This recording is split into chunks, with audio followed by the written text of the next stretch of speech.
Hey guys, welcome. This is going to be the first episode of my Pokemon Emerald Nuzlocke, but we're going to be doing something a little bit different. Where we're instead of just having a mono type lock, or we're going to be doing a Trilocke, where I've done a random generator and got these three types. So we got Dark, Grass, and Ground from a random generator. So these are the three types that we can. These are the only three types that we can catch throughout this whole run. This is going to be the first part of the Nuzlocke run, where we go from the start all the way through to the first gym, and I'm going to try and do this as weekly uploads. So with every week we will do one portion of the game from one gym to the next. Just entering in my details, you'll find out my real name. So throughout this game we do have, with these three types, we do have a good number of encounters, but the hardest choice was picking whether we could use Trico or Mudkip as our starter. But I decided to go for Trico because we are able to use it straight away rather than having to wait until evolving Mudkip into Marshtomp to make it a ground type. So just to give us a starter Pokemon from the get-go rather than having to wait until our first encounter, which would probably be either a Lotad or Poochyena, we can use Trico straight away. We just got to beat up the first Pokemon that's attacking Professor Birch. Shouldn't be too hard with a level 5 against a level 2. But I just wanted to, the reason I started this run and done three types was I've never really seen this sort of concept on people's Nuzlocke runs before. If you don't know the rules for a Nuzlocke, it takes 2 seconds to Google, but there's basically, you can only catch the first Pokemon in each route. You can, once a Pokemon's dead, it's dead. Once a Pokemon faints, it's dead for the rest of the run. You can't use items in battle. I'm going to be doing a hardcore, so I can't over level past the gym leader's ace. And I think that's pretty much it. See if you can guess the nickname theme throughout this run. I mean, if you're into a certain show, it's pretty obvious. If you haven't seen it, then it's a wee bit difficult to guess. But we nickname our Trico our starter Jet. Then, just on Route 2, we pick up our first encounter, which is Poochyena. Oh no, this is just us battling a couple of Pokemon. I forgot how I clipped this game together.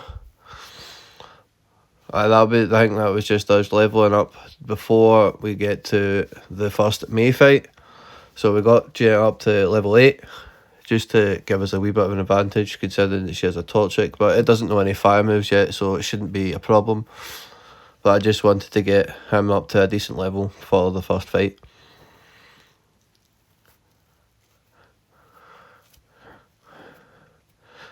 Now Jet's about to pound this chicken into some ground mince, ready for chicken nuggets.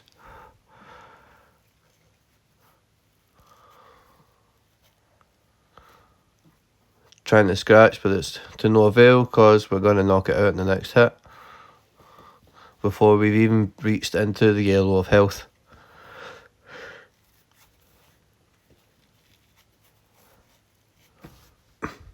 Now that we've defeated May, we go back to Professor Birch's lab and we get our Pokedex and Pokeballs ready to start the run. Now, in the first few routes, we've got a fair few encounters that we can get. We've got Poochyena on Route 102, 101 and 102. We've got a Lotad or a Seedot that we can catch on the road to... Oh, what's that city called? The one where your dad is. This is my first ever Nuzlocke run. The only other Nuzlocke run I've ever attempted before this was Pokemon Scarlet and Violet, but I was all over the shop, and because I didn't have the recording equipment, well, I wasn't doing YouTube videos at this point, but I was completely unprepared and I lost Pokemon left, right and centre. I think I ended up running out of usable Pokemon before the 4th gym because I was just going into battles blind and winging it.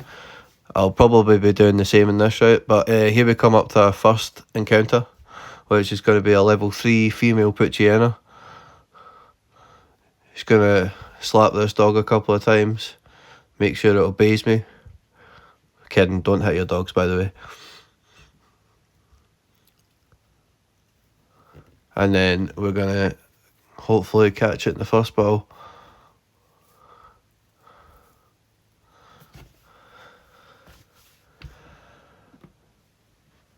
And yes, we do. There we go. We have our first Pokemon of the run. Well, first caught Pokemon of the run, aside from our starter jet. And we're going to name this little doggy Naga.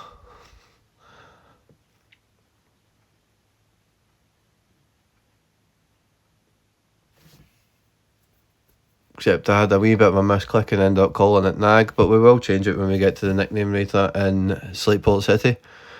Next we have our second encounter before we go to... No, it's not Little Root. Where is the first gym? Petalburg. Before we go to Petalburg, we have our second encounter. We had either the option of a Lotad, which is I think is a 10% encounter, or we had C-Dot, which is a 1% encounter. Lotad was the first one that I ran into, so we can catch a C-Dot and Nuzleaf later on when we're heading towards the 6th gym, I believe, if I don't encounter a Tropius instead. But we catch this one, another female, after it hits us with an Astonish. But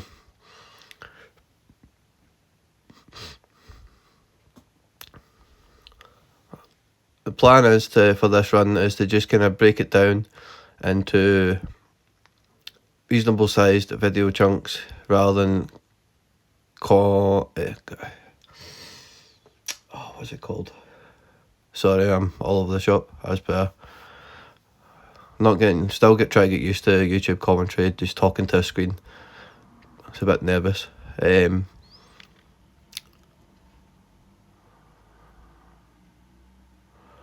So we nickname our Lotad Katara. If you haven't guessed the nickname, the theme of the team names yet, then I guess you've just not watched this show. Now we'll go to visit our dad just so we can get introduced into Wally. I will try and clip this into a majority of short videos, no more than half an hour long, depending on how many battles and stuff we put into it. But I'm going to try and keep it to the main battles, whether it be rivals, gyms, leading evil teams like Aqua and Magma, and any Wally fights that come up as well.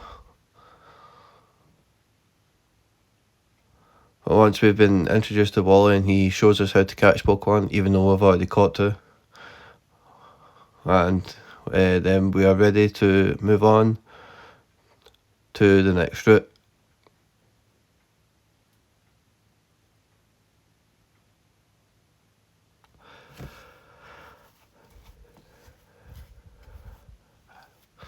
Hopefully when I'm doing this run I can try to get through it with as little death as possible, but because I'm going into this blind and not really researching before each gym fight, just kind of showing up and seeing what happens, I probably might have to start over a couple of times depending on how well we do. But I feel like Trico is a good starter, even though it would have been nice to have a Swampert eventually, but I just couldn't deal with the fact that I would have to go until level, I think it's 18 that Mudkip evolves, until we would be able to use our starter, and having to switch train it up those levels. Next encounter in Petalburg Woods is Shroomish. So we hit it, tackle it a couple of times with Naga, and then whittle it down into the yellow so we can catch it. Before moving on to the first of many Aqua fights.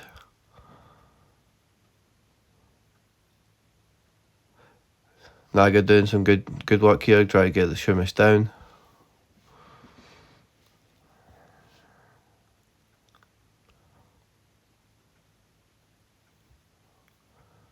Few more hits and I'll be ready to catch. But not before it poisons us with its effect spore, of course. Poison's another thing we have to look out for in this run, because unless you carry antidotes all the time, it's a running the risk of letting your Pokemon faint to poisoning, trying to run back to the Pokemon Center before it faints, and then it's no longer usable. So we catch the Shroomish, and we nickname it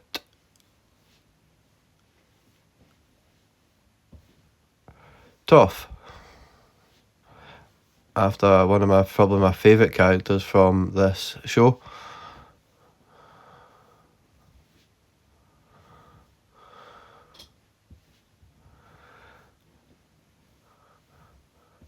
After catching Shroomish, we now have a team of 4 Pokemon. After we level them up a little bit before going into the Aqua fight, and we switch in Katara, ready for the first evil team battle, where we have to help this wee dweeb from the Devon Corps get away from a level 9 Poochyena, because he's an absolute pellet and can't fight for himself, so he asks a 10-year-old kid to do it for him. But after that, we're going to slap this Nuggets dog up. See what I mean? Hiding behind a 10-year-old boy, how much of a wuss can you get? Try not to use offensive language, but I'm Scottish and it will just slip out at some point, because we have very colourful tongues and we like to vocalise with swear words quite often, to be honest, especially when we're stressed at work. I will try and be frequent with these uploads as well, depending on my work schedule, but I'll aim to get every episode up on Fridays before I start work, so I'll tend, because I've got Thursdays off, I can piece my clips together and record the voiceover on Thursdays and have the video ready to upload on a Friday. Please let me know in the comments if you enjoy it, if you would like to see more of these runs after this one, as it is something I would like to do more often, because I do, as much as I love opening Pokemon packs, I do enjoy playing Pokemon games more. Eventually I will be moving on to some of the newer games like Sword and Shield and Scarlet and Violet, possibly Legends Arceus, maybe do some stuff with that, but that's a case of getting stuff to record the footage on these, whereas these are just recorded on emulators for now. I do have the original copy of Emerald, but I don't have a working DS at the moment, or Game Boy Advance SP, to be honest. Now we're going, now that we've beaten this Team Aqua dweebs, fucking say what I mean, Poochyena, we are ready to move on to one of the, I think I just clipped together one of the first double battles, just to see, it's an interesting mechanic they introduced in this generation.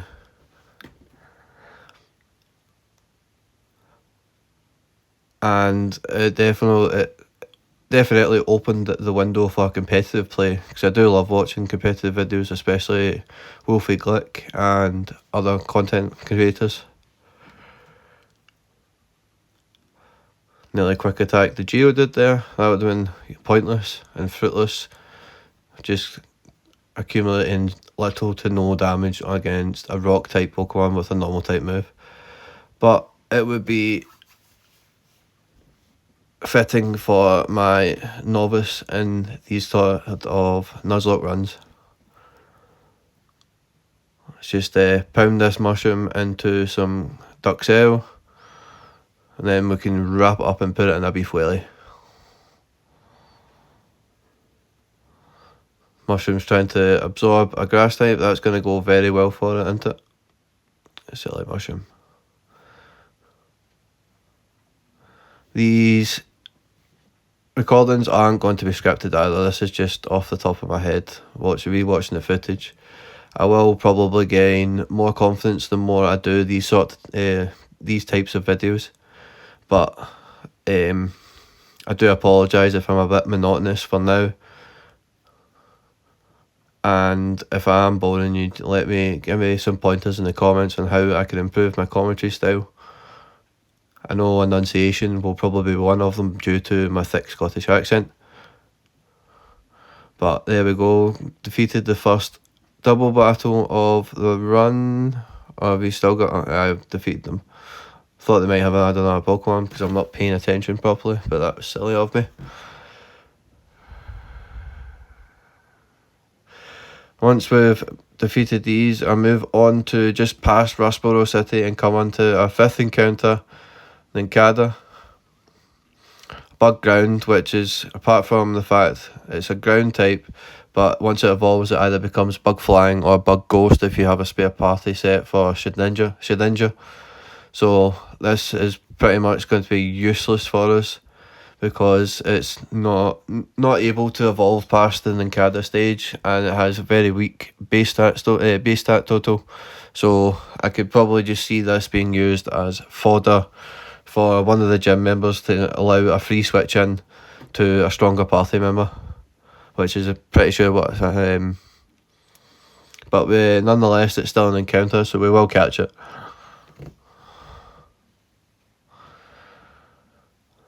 Just before we get ready for the Roxanne fight, ready for our first gym badge. Hopefully we can get through it without a single death, but like I said, I am a novice to these sorts of runs, so a death is probably likely, especially in the rival fight against May on the way to Mobile City. I just have a feeling that one's going to be a struggle with me, trying to beat her Combuskin with so many grass types on my team. So we nickname Nincada Su-Yin. I meant to say Su-Lin. I meant to put Su-Yin, but I ended up putting Su-Lin, which was a misclick and a misremembrance of the character name on my part, but it was a mistake nonetheless, but we'll still stick with it. Su-Lin it is. There we go, we've got our fifth party member ready to take on the Rustboro gym. It's a party team. Take on the first gym trainer. Can suck the life out of his rocks with any one of our grass types. Lead with Katara, and then she's just going to absorb all the life force from this tiny rock, even though who knew rocks could have life. But this is the world of Pokemon, and you know what it's like. They can turn any sort of inanimate object into a living beast that can attack and create fire and spout water, all that kind of nonsense. But this is the game that we have grown up to know and love, and it has helped shape our childhoods. So now we've scalped the first wee lackey that this lassie has in the gym. We're ready to move on to the next ones. We're just going to switch Jet into the first place, use our starter, and get ready to slap up the next one of these.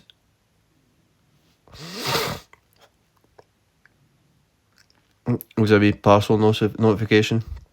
Probably some packs that I've ordered, no doubt.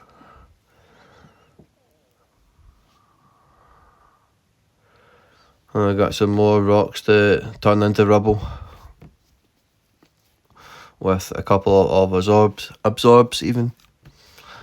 I'm going to suck all the life force out of this wee boy's rocks and probably send him crying to his mummy. Or mommy, as you would say in the States.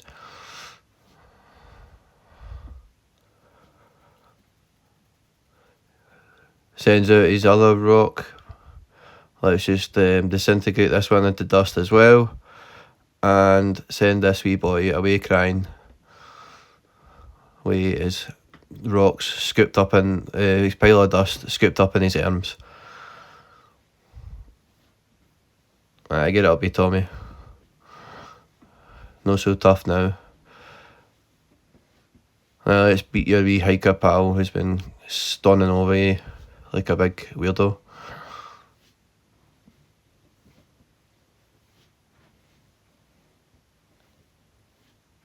Don't know what I was doing here. Oh.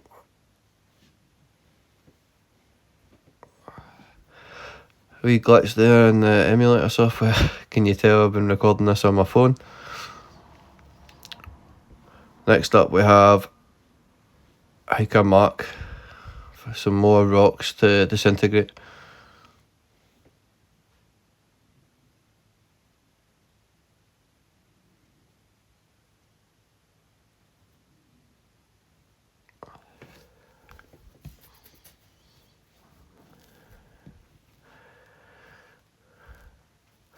Let's make this grown ass man cry after we completely disintegrate his boulders into piles of dust.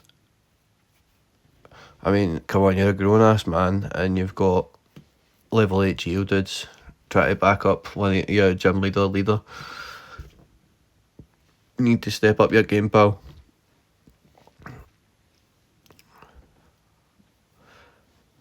With Trico levelled up to level 15, just in time for the gym fight with Roxanne. Roxanne shouldn't be too much of a challenge considering we have 3 grass types on the team.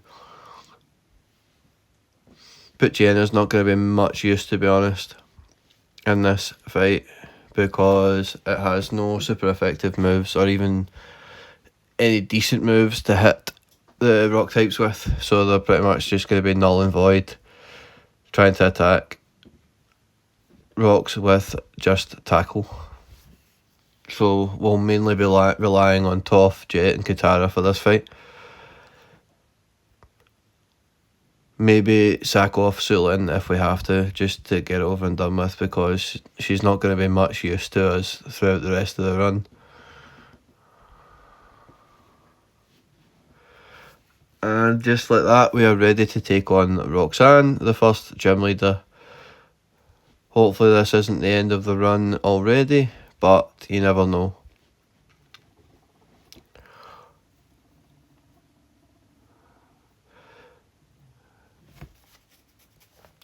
First, she sends out her first rock type Pokemon being Geodude, with this being quad weak to grass.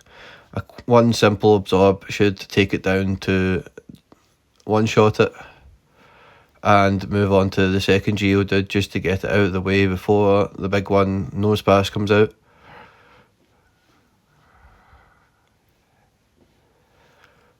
And it is our second Geodude that comes out. Hopefully we can one-shot this with another quick absorb, drain all its life force. And we have one Pokemon remaining, with it being the Nosepass. Now Roxanne is prone to using, well, all the gym leaders in this generation are prone to using potions. So let's quickly teach Jet Pursuit instead of, let's go get rid of Leah. Or we get rid of, no, we'll get rid of Pound. It's useless. Ready for the fight with Nosepass.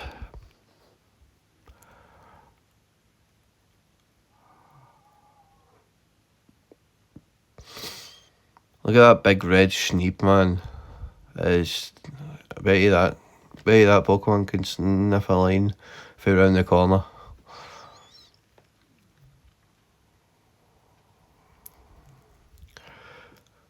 Nosepass uses its first rock tomb, lowering our speed and taking a fair bit of chunk out of health. Second absorb will take it down to the yellow, which will lead it into Oranberry territory, which will let it gain a bit more of its health. Oh no, it'll happen at the end of the turn. Another rock tomb takes us down to 13, so we can't live another rock tomb, so we're gonna have to switch after this turn, because it's Oranberry. Oh no, we've got an Oranberry clipped as well, so that'll take us back up to 23, so we can live one more and then it blocks us, so oh no.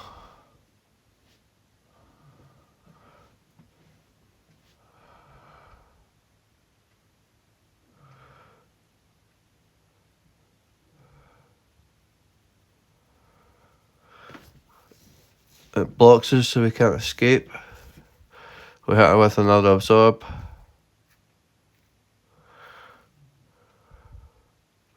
It hits us with a tackle, We hit it with another absorb. Ready for... you knew the potion was coming at some point. We hit it with another absorb. Take it down to just below yellow health. No, just above yellow health, sorry. Keep hitting it with absorbs.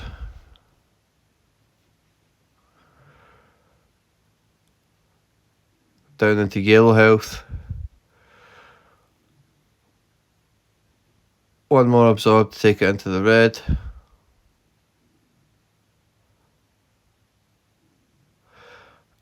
And it just lives. And then we can take it out with a final absorb.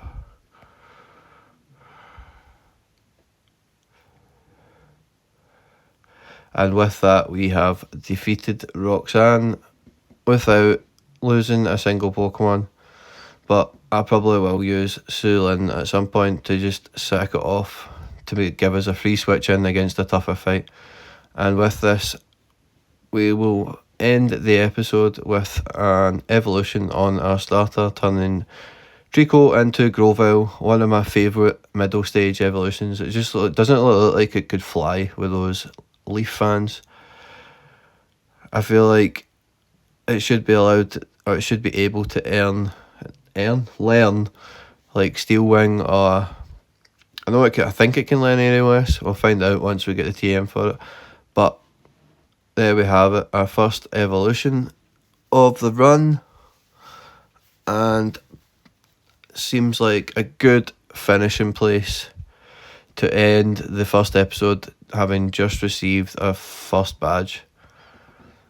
We'll just talk to Roxanne a wee bit and get Rock Tomb,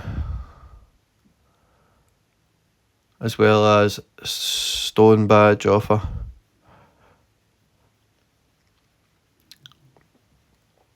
Anyway guys, I hope you have enjoyed the first episode. I know I've been a bit doom and gloom with the commentary, but I really hope you will follow and keep up to date with this series.